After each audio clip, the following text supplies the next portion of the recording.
To stay updated, subscribe to TJA Academy. बिस्मिल्लाहिर्रहमानिर्रहीम।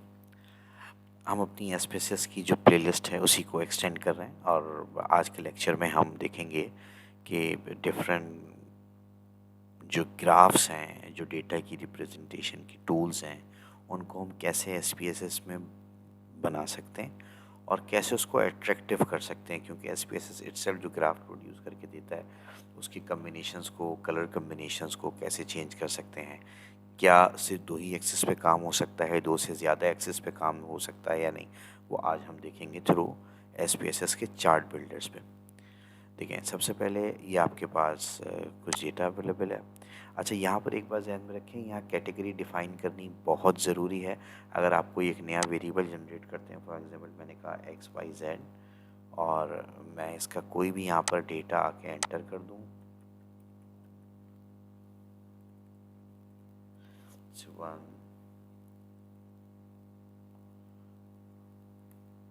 मैंने कोई भी डेटा एंटर कर दिया ना।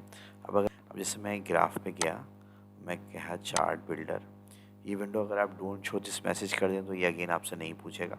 अभी हम इसको मार्क नहीं कर रहे हैं, ओके किया। अब ये देखें, proper measurement level is important for this procedure. तो मेजरमेंट लेवल इज़ अननोन, जैसे हमने XYZ का बनाया तो वो अननोन था, तो जब तक हम उसको डिफ़ाइन नहीं करेंगे ये चार्ट बिल्डर की तरफ नहीं मूव करेगा। तो इसलिए इसको हमने जो भी लेवल होगा वो हमें डिफ़ाइन करना पड़ेगा। लेकिन ये हमारे पास एक एडिशनल वेरिएबल हमने बनाया था, हम इसको क्लियर कर देते हैं। तो चार्ट बिल्डर पे जाने के लिए ज़रूरी है कि मेजरमेंट डिफ़ाइन होनी चाहिए। फिर हम वापस जाते हैं चार्ट बिल्डर, ओके। अब यहाँ पर देखें, यहाँ पर आपके सारे वेरिएबल्स मौजूद हैं। आप चाहें तो इनको इसी फॉर्म में रखें, चाहें तो जिस तरह पुरानी वीडियोज़ में दे चुके हैं नेम्स में आ जाएं, लेबल्स को छोड़कर नेम्स में आ जाएं। अच्छा, यहाँ पर देखें जिस तरह का बार डायग्राम, लाइन ग्राफ, एरिया, जो भी हिस्टोग्राम आप बनाना चाहें यहाँ से आप सेलेक्ट कर सकते हैं। हम आसान के लिए अभी बार डायग्राम ले लेते हैं। अच्छा, इसको आप डबल क्लिक करें तो ये इस कैनवस में आ जाएगा, चाहे तो आप इसको क्लिक कर ड्रैग कर दें, इधर ले आएँ, यहाँ पर आ गया। अब यहाँ पर आप देखें, फॉर एग्जांपल जैसे हमने आसानी के लिए कह दिया कि जेंडर को हमने ड्रैग कर एक्स एक्सिस पे कर दिया, यहाँ इसके काउंट शो करे, और अभी आपने यहाँ पर कर देना है इसको ओके। जैसे ही आपने उसको ओके किया, ये डायग्राम आ गई। अब देखें, ये काउंट है, बार डायग्राम तो है, लेकिन ये अट्रैक्टिव नज़र नहीं आ रही, इतना कोई देखने में इसको अच्छा नहीं लग रहा। तो अब इसको कैसे बेहतर कर सकते हैं? देखिए, इसी डायग्राम पे हम डबल क्लिक करेंगे, हम एक नई विंडो पे आ जाएंगे। अब यहाँ जो भी हम काम करेंगे वो ओरिजिनल पिक्चर में ट्रांसफॉर्म होता चला जाएगा। कैसे? सबसे पहले देखिए, आपने कहा कि हमें ये नंबर्स पता लगे मेल फीमेल हैं कितने। तो ये देखिए, ये आइकन है शो डेटा लेबल्स, इसको भी प्रेस कर सकते हैं और यहाँ से भी जा सकते हैं शो डेटा लेबल्स। तो हम यहाँ से चले जाते हैं, हमने ये प्रेस कर दिया तो अब देखें यहाँ पर नज़र आ रहा है कि मेल 22 हैं और फीमेल 28 हैं। अच्छा, इसके अलावा अगर मैं चाहता हूँ शो डेटा वैल्यूज़ में देखें आप कि मुझे ये परसेंटेज ही बता दे कि मेल फीमेल कितना परसेंट है, तो मैं परसेंटेज को सिलेक्ट कर यहाँ ऊपर डिस्प्लेड वाले में ले आऊँगा। तो मैंने यहाँ ले आया। अब मैं जब इसको अप्लाई करूँगा तो देखें, ये बता रहा है 44% मेल है और 56% फीमेल है। अच्छा, अब मैं चाहता हूँ उसको थोड़ा सा अच्छा, ज़रा कलर कम्बिनेशन अच्छा हो, तो जिसका कलर मुझे चेंज करना हो मुझे वहाँ जाकर डबल क्लिक करना होगा। फॉर एग्जाम्पल मैं पहले बैकग्राउंड की बात करता हूँ, तो मैंने बैकग्राउंड पर डबल क्लिक किया, देखिए यहाँ पर ये एरिया बदल गया। अब फिल की बात करेगा, फिल मैं कह रहा हूँ ये फिल जो है ना, ये वाइट मुझे पसंद नहीं है, मुझे ये लाइट कलर में यहाँ ये कर दें। अब जैसे ही आप इसको अप्लाई करेंगे ना, ये देखें बैकग्राउंड का कलर चेंज हो गया। ठीक। अच्छा, आपने कहा कि यार ये बार डायग्राम भी इतनी कलर अच्छे नहीं लग रहे हैं, फिर आप इस पर डबल क्लिक करें। जब आप इस पर डबल क्लिक करेंगे, देखें ये ब्लू डायग्राम, आपने कहा कि नहीं, मुझे अब थोड़ा सा डार्क कम्बिनेशन ऐसे बनाना है, और क्या कहते हैं, आप इसको अप्लाई कर दें, देखिए कलर चेंज हो गया। फिर आपने कहा कि नहीं, मुझे पैटर्न भी अच्छा नहीं लग रहा, मुझे कुछ इस तरह का, यहाँ से आप पैटर्न सेलेक्ट करें और आप ये कर लें, कुछ भी कर सकते हैं आप इसको। अभी देखें ये यहाँ पे आ गई। कलर कम्बिनेशन आप कोई भी कर सकते हैं जो आपको अट्रैक्टिव लगे। ठीक। अच्छा, फिर ये कि यहाँ पर लिखा हुआ है simple bar count of gender, नीचे जेंडर लिखा हुआ है, यहाँ काउंट लिखा हुआ है। तो अब यहाँ पर टाइटल की ज़रूरत नहीं है, लेकिन अगर आप टाइटल देना चाहें कोई डिफरेंट, तो आप यहाँ पर क्लिक करें पर एक और क्लिक करें। ये देखिए अब यहाँ पर इसको डायरेक्ट एडिट कर सकते हैं। यहाँ हमें अभी ऐसा लगा कि अभी हमें ज़रूरत नहीं है, तो अभी हमने इसको हटा दिया। अच्छा, फिर इसके बाद जैसे ही आप इसको क्लोज़ करेंगे ना, इसको मैं यहाँ से बंद करूँगा, सारी इन्फॉर्मेशन ओरिजिनल ग्राफ में यहाँ पर आ जाएगी।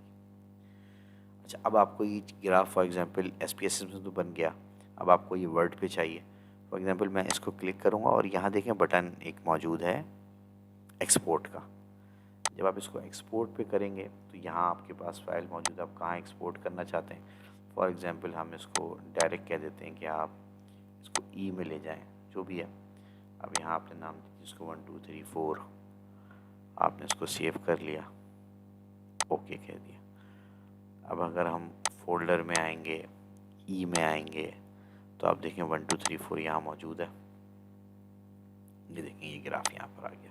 अब यहाँ से कॉपी करके आप कहीं भी इसको इस्तेमाल कर सकते हैं। अच्छा, इसके बाद देखें एक और मज़ेदार ऑप्शन है, चार्ट बिल्डर में गए, आप यहाँ क्लिक कर देंगे, दोबारा आपसे नहीं पूछेगा, लेकिन अच्छा अभी हम इसको रीसेट करते हैं। अच्छा, यहाँ पर ये डिफरेंट ग्राफ हैं, आप डिफरेंट ग्राफ चाहें तो आप उनको ट्राई कीजिएगा कैसे बन रहा है। अच्छा, फिर इसके बाद आप देखें यह है डुअल एक्सिस। ये डुअल एक्सिस बहुत मज़ेदार इसका ग्राफ के एक रिप्रेजेंटेशन डेटा की। जैसे फॉर एग्जांपल आपने ये सेलेक्ट किया, ड्रैग करके यहाँ पे लिया। अच्छा, अब यहाँ पर क्या हुआ कि आपने यहाँ ले लिया फॉर एग्जांपल रीजन, हमने 2 रीजन लिए हैं, एशियन एंड यूरोपियन। ये देखें ये कैटेगोरिकल वेरिएबल में यहाँ पे नज़र आ रहा है। अच्छा, फिर हमने कहा कि एक तरफ हम लेना चाह रहे हैं स्केल वेरिएबल, जैसे एवरेज लेंगे ना, तब ये इनकी मीन वैल्यू शो करेगा। ऑब्वियसली क्योंकि हमने यहाँ पर हर इंडिविजुअल को नहीं लिया, एशियन की कुछ इनकम्स होंगी, यूरोपियन की कुछ इनकम होगी, तो ये उसकी मीन वैल्यू को शो करेगा। अच्छा, यहाँ पर फिर हमने कहा कि सिर्फ इनकम ही नहीं दिखाएं, एज भी दिखा दें, इनकी एवरेज एज कितनी है, तो मैंने दूसरे एक्सेस पे ये भी ले लिया, ये मेरे पास आ गया। अब जैसे ही आपने उसको ओके किया तो ये आपके पास ये आ गया। अब यहाँ देखें ये ब्लू ये वाले एक्सेस को शो कर रहा है, रेड ये वाले उसको शो कर रही है एयर्स को। अच्छा, अब मैं इसको चाहता हूँ कि लेबल्स वगैरह नज़र आ जाएं, तो मैंने मार्क किया, मैंने देखें यहाँ प्रेस कर दिया शो डेटा लेबल्स, तो ये वैल्यूज़ आनी शुरू हो गई। यानी एशियन की एवरेज इनकम है 654.35, यूरोपियन की एवरेज इनकम है 654.37, जबकि एशियन की एवरेज एज है 35.87 और यूरोपियन की एवरेज एज 35.81। ये एक्चुअल डेटा नहीं है, ये वही एक रैंडम डेटा है जो हमने अपने SPSS में फीड किया। अब आप इसको भी चाहें तो डिफरेंट तरीके से, जैसे बैकग्राउंड चेंज करना चाहें, जैसे अभी हमने देखा वो आप फिल कर सकते हैं। इसको भी आप चेंज करना चाहें तो देखें ये आप ये कर लें, जो जो जो करना चाहें आप आसानी से उसको कर सकते हैं। यहाँ पर आप इसको क्लोज कर दें तो यहाँ पर देखें एक ही ग्राफ में 3 एक्सिस में आपको इन्फॉर्मेशन यहाँ पर अवेलेबल हो रही है। अच्छा, एक्सिस को अगर आप करना चाहें तो पहले एक क्लिक करें, फिर नेक्स्ट क्लिक करें। आप इसको जो यहाँ पर नाम देना चाहें वो नाम दे दें। फॉर एग्जांपल हम यहाँ दे देते हैं कि region wise analysis of income and age, फिर आप इसको यहाँ पर ओके कर दें।